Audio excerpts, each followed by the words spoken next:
كولر كفايه على كده في النادي الاهلي. النادي الاهلي يستحق مدرب كبير في كأس العالم للأندية.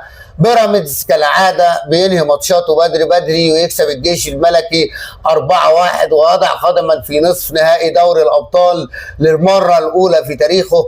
السلام عليكم ورحمه الله وبركاته. اللهم صل وبارك على سيدنا محمد صلاه عبد قلت حيلته ورسول الله وسيلته. فرج عنا ما نحن فيه بسر بسم الله الرحمن الرحيم. اهلا بكم حبايبي متابعين الكره مع محترم في فيديو جديد. النهارده هنتكلم عن ربع نهائي دوري ابطال افريقيا وقيمه 4 مباريات، قمه الاثاره، قمه المتعه. بدات بنادي الترجي اللي اتغلب من نادي صن داونز في جنوب افريقيا 1-0 الساعه 3 العصر، ثم الجيش الملكي ونادي بيراميدز اللي يتفوق على نفسه. وبيراميدز زي ما انا بقول يا جماعه، بيراميدز السم في العسل.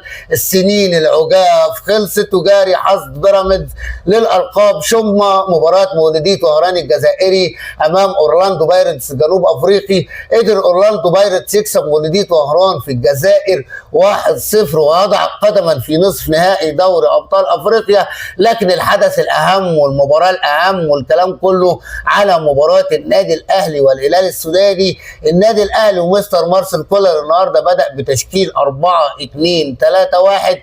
بدا في الشناوي لحراسه المرمى، محمد هاني على اليمين، يحيى عطيه الله على الشمال، اشرف داري ورامي ربيعه قلبي دفاع، اكرم توفيق، مروان عطيه في نص الملعب. لعب بجراديشار وامام عاشور واشرف بن شرقي. وفي الهجوم وسام ابو علي. برضه نادي الهلال السوداني لعب بطريقه 4-4-2. بدات المباراه بحميه للنادي الاهلي. شفنا النادي الاهلي في اول ربع ساعه قدم ربع ساعه جميله. محمد هاني بيرفع كوره لاشرف بن شرقي يتصدى لها حارس مرمى الهلال السوداني، ثم الكره التي لا تصد ولا ترد بشماله محمد هاني بيجيب هدف عالمي في الدقيقه 11. ثم بعد كده وجهه نظر انا نقطه تحول المباراه في الهدف اللي اضاعه امام عاشور. امام عاشور النهارده منفرد بحارس المرمى وسام ابو علي جنبه، يقدر يلم، يقدر يعمل 30 حاجه، لكن يشوتها وحارس المرمى يصدها.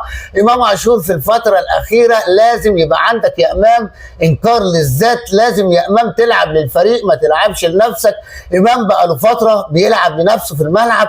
لازم الكوره كوره جماعيه، لازم يا امام تلعب، اللي تتباصى تتباصى، اللي تتشت تتشت، اللي تتلم تتلم. لازم يا امام، اي نعم انت احسن لاعب في مصر، بس يا امام لازم تدي زمايلك، ما تلعبش لنفسك. شفنا النهارده مستر مارسيل كولر كفايه على كده يا جماعه. عقيم فنيا بقاله اكتر من سنه. مستر مارسيل كولر ادانا سنتين حلوين وبعد كده شهر العسل خلص.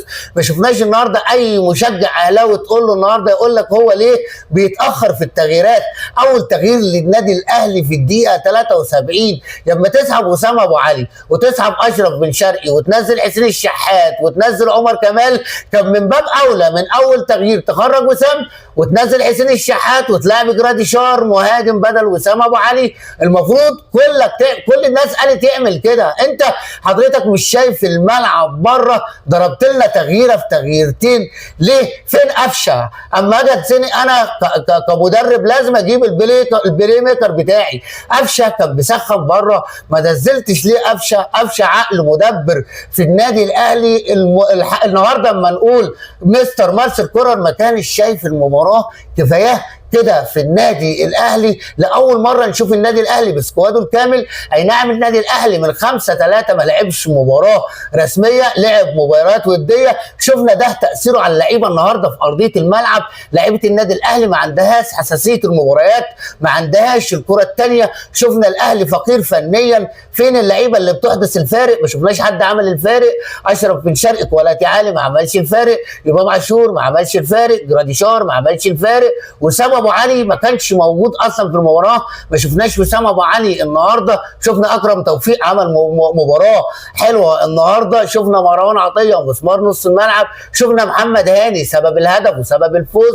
شفنا النهارده فريق الهلال السوداني عمل مباراه تكتيكيه دفاعيه عاليه على النادي الاهلي. لك ان تتخيل ان الهلال السوداني راح لمرمى النادي الاهلي 3 مرات.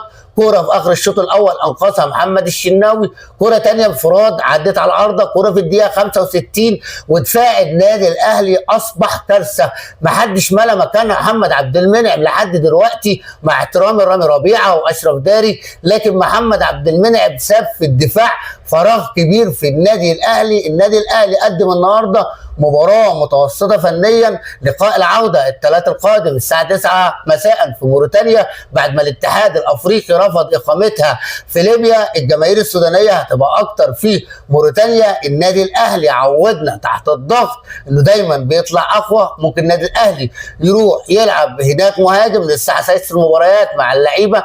لما ترجع الحساسيه، انا اسف، بتاعه المباريات مع اللعيبه، هتلاقي الاهلي انصهر في نفسه، هتلاقي اللعيبه انسجمت مع بعضها. كويس ان النادي الاهلي طلع بالنتيجه دي النهارده 1-0، ما خسرش ما تعادلش، قدم مباراه متوسطه فنيا لكن رايح هناك كسبان. والنادي الاهلي عودنا في المباريات الكبيره بنشوف اداء كبير، لكن مارسيل كولر لا يصلح للنادي الاهلي. كابتن محمود الخطيب هيسافر مع البعثه لموريتانيا اللي شد ازر الفريق. لما نيجي نتكلم النهارده برضو عن بيراميدز اللي قدر يكسب الجيش الملكي 4-1، ابراهيم عادل احرز هدفين، فاستو بميلي احرز هدفين. ثم نخش بعد كده على مباراه الترجي اللي هي الفريقين اللي هيقابلوا النادي الاهلي.